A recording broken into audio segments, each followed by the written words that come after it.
হরে কৃষ্ণ। নমস্কার বন্ধুরা। আজকের বিষয় জীবের মৃত্যুর পর তার কি গতি হয়।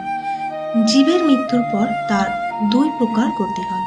এক, যে সমস্ত জীব ভগবানের নিকট আত্মসমর্পণ করেন তারা ভগবত ধামে যায়, সমস্ত জড় কলস থেকে মুক্তি হয়ে নিত্য আলয় ভগবত ধাম গমন করেন, যেখানে তারা দিব্য শরীর প্রাপ্ত করে নিত্যকালের জন্য ভগবানের সেবায় নিযুক্ত হন।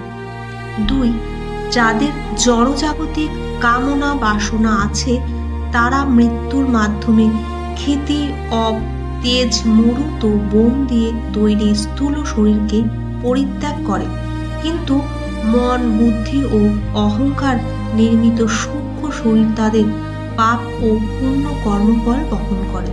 পাপ কর্মের ফলস্বরূপ তারা যমযাতনা ভোগ করে আর পুণ্যকর্মের ফলস্বরূপ তারা স্বর্গ ভোগ করে। এই ভোগের পর তাদের নিজ নিজ কর্ম ও চেতনা অনুসারে তারা আর একটি স্থূল জড় শরীর প্রাপ্ত হয়। এইভাবে 84 লক্ষ জীব প্রজাতির যে কোনো একটি প্রজাতিতে তাদের জন্মগ্রহণ হয়।